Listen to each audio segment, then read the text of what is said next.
this dipset. There you go, baby, don't stop now. There you go, baby, don't stop now. There you go, damn, shorty look good, and I'm thinking about getting at her. Okay, time to whistle at her. Hey, girl, you made my whistle blow. Hey, how's it going, everyone out there in YouTube world? This is J-Lai signing in for story numero tres, or drei in German. Anyway, this is going to be talking about the drunkest I've ever been. Yeah, I'm not very proud of it, but you know what? Everyone's been there. Anyway, it happened during the midnight cocktail for my fraternity. Yes, I'm in a fraternity on my campus. I'm a frat boy. Woo! All that good stuff. Anyway, midnight cocktail is basically when we hand out bids to potential pledges. So this was before I started dating my beautiful, awesome, super cool girlfriend. You know who you are. Love you. Anyway, prior to that, we all had to meet up with our dates and go to dinner. Well, my loser self, I didn't have a date, so all the brothers did, so we ended up going, having a nice dinner, going back to the apartment in which we were handing out bids. So we handed out bids, everything was cool, and then it happened. We started playing beer pong, which is a giant crutch to me because I can't say no to it. I have now because I stopped drinking, but back in the day, that's all I used to play. And I ran the table. I'll have you know, everyone brags about it, but holla at your boy, I was pretty good. Needless to say, I started playing, and the last clear thought I remembered was taking a big gulp, gulp, gulp of beer, setting the cup down, and then blacking out asleep. Anyway, I wake up not at the apartment that I started out in, but at my dorm, which is a mile away, or was a mile away because it was last year. So, not knowing how I got there, I woke up to a phone call. It was my soon-to-be girlfriend asking if I still wanted to go snowboarding with her and her friend. Of course I said yes, because I wanted to get some more time with her. Anyway, we ended up going. I slept the entire way. As you can well imagine, I was super hungover. I had woken up with my pants all the way down, my boxers twisted around, and my foot in something cold and wet. Don't know what it was. Had no idea how I got back to my dorm. It was still a mystery to this day.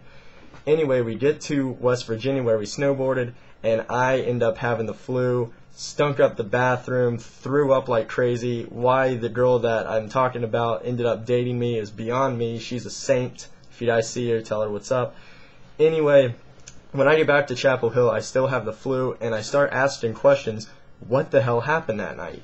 So anyway, they begin to tell me. The frat guys tell me that I got a little out of hand. Once again, last clear thought I have is taking a swig of beer. They said after that, I started becoming obnoxious, started hitting on all the dates of all the other brothers, and I said, no way, how many? And they said, all of them.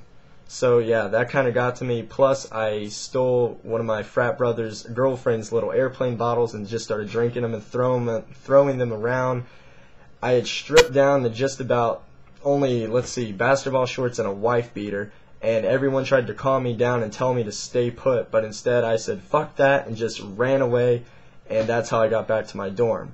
The story continues though, because once I finally got to my dorm in just a wife beater and pants, basketball shorts, mind you, I was in a shirt, tie, and khaki pants, so I lost all that, have no idea where it is. And anyway, get back to the dorm room, and my awesome roommate and his ex-girlfriend they were going at the time, now their ex-girlfriend, they were hanging out drinking. So I end up drinking with them, get a little out of hand. I physically pick up big-ass chairs and poof, throw them against the door of this one quiet kid that never came out of his room. Everyone thought he was like a weird vampire kid or something. Never spoke to anyone. But anyway, here's a crazy white boy throwing chairs at his door, going, woo! Woo! Woo! Threatening to beat him up for no reason other than the fact he's always in his room. And people tried to calm me down, but more often than not, they were just laughing at me.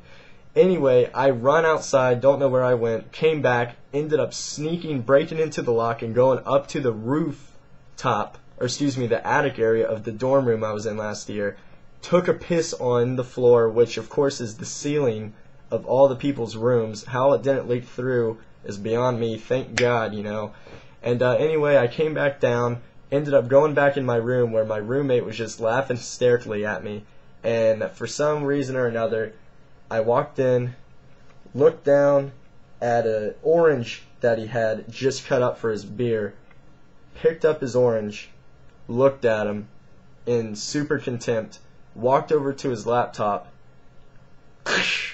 and just juiced the orange all over his laptop. To this day, why he didn't kick my ass, I have no freaking clue. And then ran away saying, "Woo! You can't catch me!" And yeah, so it was pretty bad. Like I was fit to be tied. I've never been like that. And I started playing more drinking games and getting drunker and drunker. Had no idea anything I was doing.